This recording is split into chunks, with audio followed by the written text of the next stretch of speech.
I got a lot of numbers today, a lot to throw at you, so I'm going to use my whiteboard here. Okay, I got three investments. The first investment is in the S&P 500, historical average somewhere around 10%. This does not have inflation taken out of it. Just say, humor me, say it's 10%. And then number two, I got Joe's favorite investment. Let's just call it Joe's favorite. It's got a 7.4% fixed return, and it's upped and increased for inflation every year. Investment number three is a bond paying 5% fixed. Which one of these is the best? Now, I'm sure everybody's figured out that I'm talking about Social Security, okay? So hang with me here. Hang with me, okay? So I'm going to review some percentages for you. At age 63, if you delay from age 62, your earliest you can get it, 7.14. And then just progressing down, I'm not going to read all these, 6.67, there's an 8.33, here's an 8%, all the way up to 6.9%. That's a fixed increase adjusted up for inflation. So not only does, if you took it at 62, you're going to get that amount and it's going to be adjusted for inflation, but the increased amount is going to be adjusted for inflation. So it gets kind of complicated. So the impact is even greater than these. Okay, over here in green, I've got the percentage of people that are taking it at that age. So at 62, 24%, vast majority of people taking it, not majority of people, it's the biggest age, 24%. Scratch that. It's a big one, 24, 6% of people take it at 63, 7, 13, 27 is a big one. That's at 66. That's really influenced by a lot of folks who, if you retired, or if your age, if you were born before 1959, that's your full retirement age in 66. 67 is my full retirement age, 14%, 13, 9%. You can just see it's pretty splattered around here. But, if you need to take Social Security early to make your retirement work, great. But don't go into Social Security saying, hey, I need to get my money. A couple other things to consider is the survivor benefit. For my wife and I, what if one of us dies at 72 and my wife will get the, secondary spouse, I think that's the right term, spousal half of mine at my full retirement age. And if for some reason I died early in my 70s, 72, 73, 74, wouldn't you want that to be the maximum payout because they're going to lose their own benefit?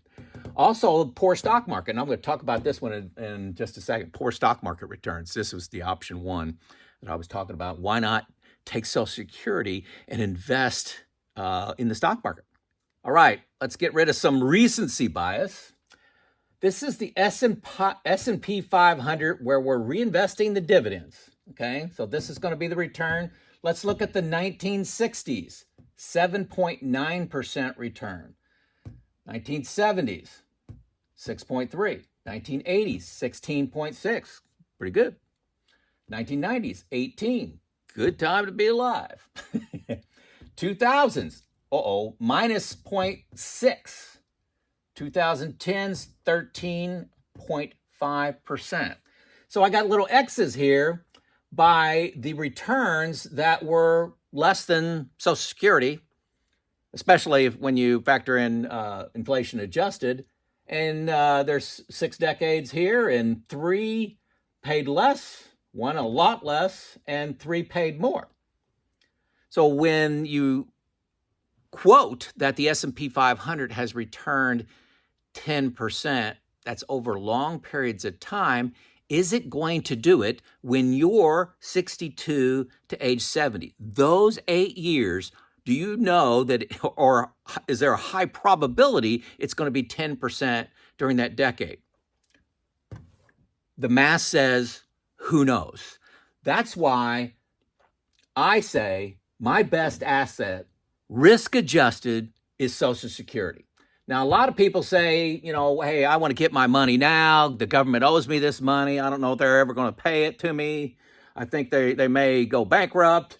I need to get my money now. That's a personal choice, not where I'm at all. And other people say, boy, if I take it early versus late, let's say late, I have to live till I'm 81 or 82 to have that kind of break even. Okay, who knows how long you're going to live? If you die, you really don't care. A lot of people's top concern in retirement is running out of money. Part of my plan is if my stocks all go to down 90%, we go into a Great Depression, I'm going to have my Social Security maxed out. I can live on that, okay? So do you want to take your money early knowing that you got a 50-50 shot? If you just look at history, 50-50 shot of having more money when you're 81 or 82. I don't know. You make the choice. I thought I would present this in a different way than anybody else I've seen present Social Security. It's not, to me, it's not about when I want to take it. I'm evaluating each asset on its own merits. I look at Social Security and say, hey, I can get 7.5%, 8% a year by delaying it. Adjusted for inflation, no risk. That's by far my best asset. Something to consider. If you need to take Social Security to make your plan work, go ahead. But make sure that you're not making that decision without considering all the facts and the financial impact of that decision could be pretty big. Just Joe out.